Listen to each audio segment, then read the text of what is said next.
13절 말씀 보니까 주님이 두 가지 동사형을 쓰고 있어요. 하나는 건져냈다 하는 단어이고요. 또 하나는 옮기셨다 하는 것입니다.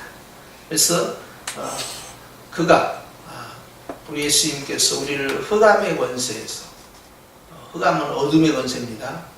그 어둠의 권세에는요 구원과 아무 상관이 없는 거예요. 그런데 건져내서 그 다음에 어디로 갑니까? 사랑의 아들의 나라로 갔다. 어디입니까? 하나님의 나라죠. 자, 첫 번째는 뭐 했어요? 건져냈어요. 두 번째는 옮기셨어요. 두 가지 동작이 나왔죠. 그래서 첫 번째 건져냈다 하는 것을 이걸 가르쳐서 구원이다 이렇게 말합니다. 구원이라는 단어는 건져냈다. 자, 질병으로부터 건져냈다. 이 구원입니다. 자, 물질의 큰 환난으로부터 건져냈다. 이 구원입니다. 또 어떤 큰 사건과 사변, 천재지변 이런 데서 건져냈다. 구원입니다. 이번에 헝가리에서 이 배가 침몰을 했는데요. 그 강물에 빠졌어요. 강물에서 어떤 젊은 사람이 한 가정을 건져냈다는 거예요. 이 건져내는 것이 구원입니다. 거기까지가. 그래서 건져냈다. 두 번째 액션은 뭐예요? 옮기신 거예요. 이제 건져냈을 뿐만 아니라 옮긴 거예요. 옮겼다는 것은 완전히 이제 포지션이 바뀌는 것이죠. 자, 그래서 우리가 예수님을 믿고, 자, 우리 속에 있는 모든 저주와 재앙이 다 나가는 것에서 끝나는 것이 아니라 이제는 하나님 앞에 축복으로 채우는 것이 중요한 거예요. 그래서 자, 뽑아내고 그리고 심고 하는 거예요. 만약 뽑아냈는데 심지 아니하고 아름답게 단장하지 아니하면 악한 것들이 언제든지 들어올 수 있어요. 그렇기 때문에 일단 예수님의 보혈을 통하여서 우리는 건짐을 받는다. 즉 깨끗함을 누리는 거예요. 속량하셨다 하는 거예요. 그래서 14절 말씀에도 그 아들 안에서 우리가 속량, 즉 죄사함을 얻었다 그랬어요. 그래서 이제 이것이 바로 건져낸 거예요. 그러고 난 다음에 주님은 그 사람이 너는 어디서 살아야 되냐? 어떻게 살아야 되냐? 누구와 함께 살아야 되냐? 하나님의 나라에 살아야 된다. 하나님과 함께 살아야 된다. 하나님께서 원하시는 삶을 살아야 된다. 옮겨버렸다는 거예요. 그러니까 이제는 사람이 라이프 스타일이 완전히 바뀐 거예요. 옛날에는 주일날 예배 드리는 것이 나의 일상의 스케줄 가운데 전혀 존재하지 않았어요. 그런데 구원받은 다음부터는 나에게 있어서 가장 내 스케줄의 우선순위가 뭐냐? 주일날 교회 가는 거야. 교회 가서 예배 드리는 것이, 그것이 나의 가장 소중한 가치가 된 거예요. 그 가치를 위해서 때로는 다른 걸 포기합니다. 내 취미생활이나 사람 만나는 것이나 또는 이제 내가 하고 싶은 것들, 이걸 끊어내는 거죠. 그리고 가장 우선순위를 예배, 이걸 위해서 또는 불이익을 받을 때 있어요. 그런데도 그런 거에 대해서 전혀 개의치 않는 거예요. 마치 밭에 숨긴 보화를 본 사람과 같아요. 그 안에 보니까 자기가 상상할 수 없는 어마어마한 그러한 보물이 이 밭 안에 들어있는 거예요. 그러니까 그 밭을 주인에게서 살려는데 돈이 없어. 돈이 없으니까 뭘 팔아버립니까? 집을 팔아버리네.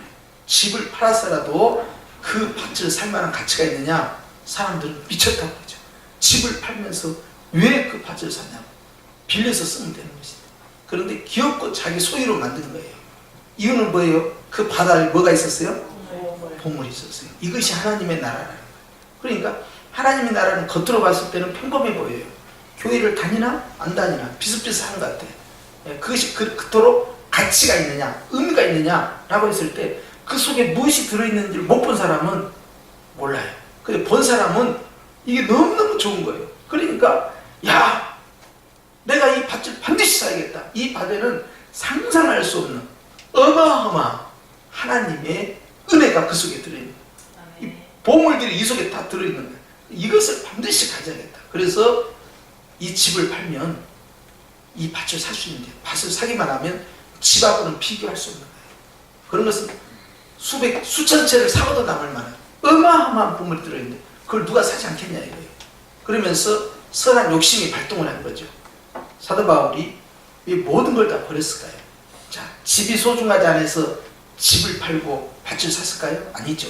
집이 소중하지 않아서가 아니라 집보다 더 소중한 걸 봤기 때문에. 바울은 자기가 가지고 있었던 모든 스펙이 있었어요. 가말리알 문화에서 율법에 통달한 자였고 베냐민 지파에서 태어났어요. 자기가 8일 만에 할례를 받고, 또한 베냐민 이 바리새인 중에 자기는 이 바리새인, 그러니까 당시의 이 사회에 아주 중요 세력으로 자리 잡고 있었어요. 그러니까 자기는 로마 신분까지 있고 어느 분야에 가서나 자기는 부족함이 없는 사람이에요. 그런데 그런 것이 하나님 앞에서 다 배설을 여긴 거예요. 그것을 무가치하게 여긴 건 뭐 때문이냐? 너무나 좋은 것이 발견됐기 때문에 비교할 수 없는 거예요. 그래서 옮겨버린 거예요. 그러니까 예수님을 만나고 나니까 생활이 바뀌어버린 거예요. 생각이 바뀌는 거예요. 시간이 바뀌는 거예요. 사귀는 사람도 바뀝니다. 예수 믿는 사람. 그러니까 예수 믿는 사람들은 대부분 이 주변에 어떤 사람이요? 예수 믿는 사람. 근데 나는 예수 안 믿는 사람하고 있을 때도 편하고 예수님 믿는 사람하고 있을 때도 편하다 한 사람은 주님이 너를 안 편하게 생각해. 교회도 안 다녀. 그리고 술 마셔. 그리고 그냥 맨 카바레만 가. 그리고 그냥 그냥 도박만 하고 말이지. 어디 가서 그냥 유흥만 즐기고 이런데 나는 너하고 같이 어울리는 게 전혀 불편하지 않아. 우리는 죽마고 오니까 전혀 나는 괜찮아 라고 하면 주님이 정말 불편하게 생각하는 거예요. 그러니까 우리가 신앙이 깊어지고 자라날수록 우리의 대인관계가 넓어지든가요? 좁아지든가요? 좁아져요. 제가 초등학교 동창이 있겠어요? 중학교 동창이 있겠어요? 고등학교 동창이 있겠어요? 대학교 동창이 있겠어요? 그런데 없어요. 어때부터 없어졌냐? 신학교 갈 때부터 없어졌어요. 없어졌어요. 사람이 제한됩니다. 어느 날 중마고를 만났어요. 근데 중마고 어렸을 때는 저랑 같이 교회를 다녔어요. 열심히 주일학교 때부터 중고등부 청년부 열심히 했어. 그런데 취직한다고 부산 쪽으로 가더니 예수님을 떠나버린 거야. 그러면 옷이 뭐 하는 일에만 집중했느냐? 돈 버는 일에만. 너무너무 힘들게 살았더라고. 그런데 오직 목표가 뭐냐? 이 객지에서는 돈이 있어야 된다. 결혼을 했는데 아주 돈 버는 일에 집중을 했어요. 그러다 보니까 하나님을 멀리 떠난 거예요. 그러면서 속에는 양심이 있으니까 이제 장로교 교리를 끌고 나간 거예요. 그게 뭐예요? 언젠가는 하나님이 나를 다시 부르실 것이다. 주님이 나를 구원하셨다면.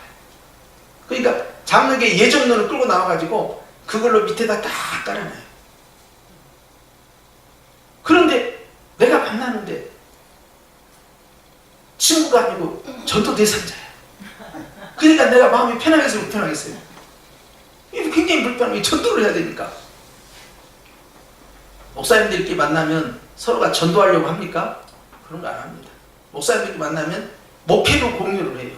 어떻게 목양을 해야 되고, 요즘 신학적 방향이 어떻게 지나가고 있고, 지금 주일학교 방향을 어떻게 맞춰야 되고, 한국교회 상황이 어떠한가, 그런 이야기만 주로 나누다가 갑자기 중마고를 만나면 이게 대화가 되냐 이 말이에요. 그러면 이제 그 친구가 잘하는 게 뭐예요? 돈 버는 거, 어떻게 장사하는가, 어떻게 이 금융을 또 적용을 해야 되는가. 근데 저는 금융에 대해서 젬병이야. 돈 버는 일에 대해서는 아무것도 몰라요. 기도는 해줘. 그러나 돈에 대해서 몰라. 이번에도 이제 우리 신장님도 그런 말씀 하셨지만 뉴스에 보니까 뭐가 올라가냐? 달러가 올라가. 또 뭐가 올라가요? 금이 올라가고, 채권을 사야 된다고. 난리나요. 그래서 금이 없을 정도예요. 그런데 어떤 사람이 그런 분야에 대해서 열심히 설명하는데 나는 그걸 못 알아듣겠어요. 나에게 돈이 있다 한들 나는 그 돈을 하나님이 나에게 맡긴다 한들 그 돈을 키울 만한 자신이 없어요. 할 줄을 알아야지 뭐 그런 걸. 그런데 그런 걸 잘하는 분들이 있습니다. 돈을 요리조리 잘 굴리고요. 집도 사기도 하고요. 주식도 투자하고요. 요즘 같으면 금도 사고요. 여러 가지를 해요. 나는 그걸 할 줄을 몰라요. 생활하면 생활할수록요, 사귀는 이 교제의 대상이요, 굉장히 줄어듭니다. 그리고 예수 믿는 사람, 그 안으로 딱 들어오게 돼요. 그리고 그 안에 있으면 편안합니다. 주님은요, 우리를 딱 옮겨놔요. 예수님 안으로. 그렇게 되면 다른 일들이 불편해지기 시작하는 거예요. 내가 직장 생활을 해도 그건 직장 생활이지, 내가 직장 생활할 때 내가 행복하고 안 믿는 그 직원들과 같이 가서 노래방에 가고 이 회식한다고 술 마시고 같이 춤추는 데 가고 그렇게 하는 것이 나는 편하다. 그러면은 주님이 굉장히 그에 대해서 불편하게 생각하십니다. 그럴 수가 없는 거예요. 그러면 나는 주님 앞에 어떻게 인격적으로 다가갈 수 있느냐? 없다 이 말이에요. 그런데 오늘 주님께서 그 사람을 옮겨버려요. 예수님 안으로. 그러면 문화가 바뀌고 생각이 바뀌고 생활이 바뀝니다. 이렇게 옮겨진 것이 여러분 행복인 줄 믿으시기 바랍니다. 여러분 우리가 그런 거에 세상적 문화에도 아주 익숙하고 교회 문화에도 익숙하고 양쪽을 다 섭렵해서 다 최대한 활용하고 이런 것을 여러분 좋아해서는 안 돼요. 그것은요 하나님 모습이 기뻐하지 않는 것이에요. 나는 무언가를 선택하면 무언가를 잃어버리게 됩니다. 근데 잃어버린 것에 대해서요 아쉬워해서는 안 돼요. 내가 하고 싶은 취미생활이나 내가 누리고 싶은 어떠한 인간관계나 어떤 생활의 문화적인 요소들이요 그것이 제한될 때가 있어요. 여러분 그런 것은요 아무것도 아니라는 거예요. 그런 것을 가지고 내가 예수 믿고 소리받다 그렇게 생각할 필요가 없다는 거예요. 왜? 나는 너무나 좋은 것을 가지고 있기 때문에 그러합니다. 할렐루야. 그래서 여러분 옮겨졌다는 사실, 내가 어디에 소속해 있느냐, 내가 어디에 있느냐 하는 것을 기억을 하셔야 돼요. 그렇기 때문에 심지어는 이 골로새에 보면요 생각을 할 때도 땅의 것을 생각하지 말고 하늘의 것을 생각하라 그래요. 왜? 너는 땅에서 어디로 옮겨놨으니까? 하늘나라로 옮겨놨으니까. 거기에 예수님이 계시니까.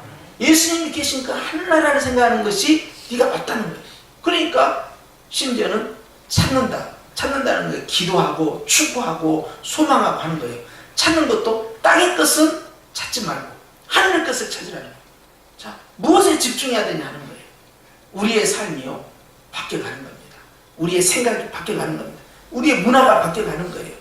우리의 지향하는 바가 바뀌어가는 거예요. 그것이 전부 예수님 안으로, 예수님이 원하는 방향으로, 예수님이 계신 방향으로 계속 옮겨가는 것이죠. 여러분 그것이 바로 구원받은 성도가 여전히 구원받은 자로서의 능력을 나타내는 방식이에요.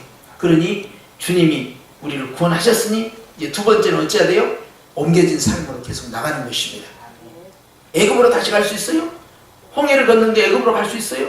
갈 수는 있죠. 홍해를 걸치지 않고도 육지를 통해서 애굽으로 갈 수 있죠. 그러나 애굽으로 가서는 돼야 안 돼요? 안 된다는 이야기예요. 갈 수는 있지만 가서는 안 된다는 거예요.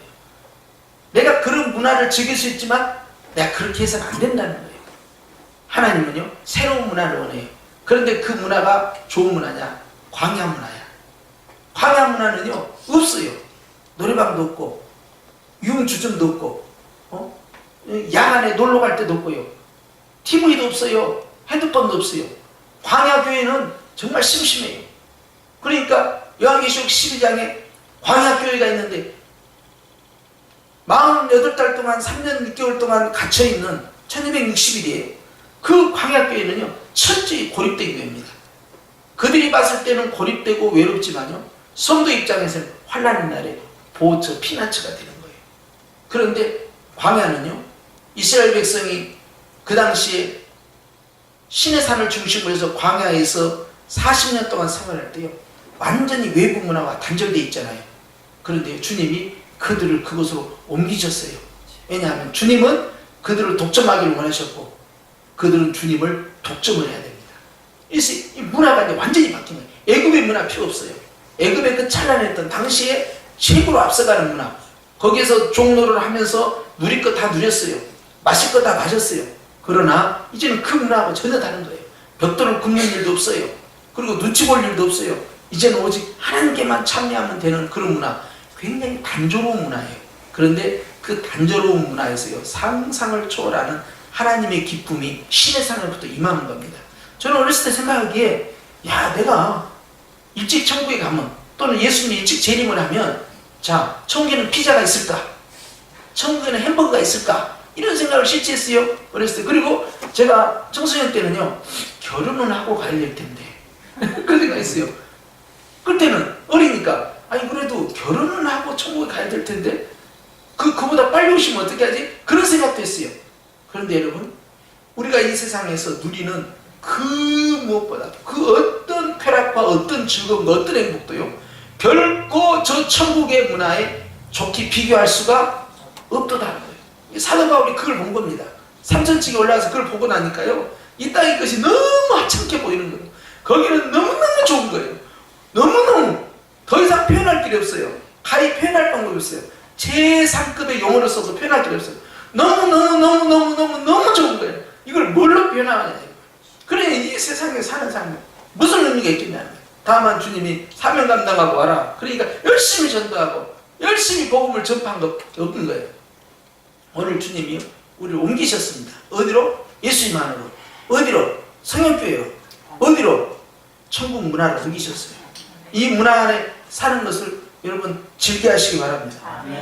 굉장히 단순한 것 같죠? 매주일마다 예배드리고, 그리고 오후 예배드리고, 수예배드리고, 금요기도요. 어떤 분은 또 새벽 예배드리고, 굉장히 단순한 것 같죠?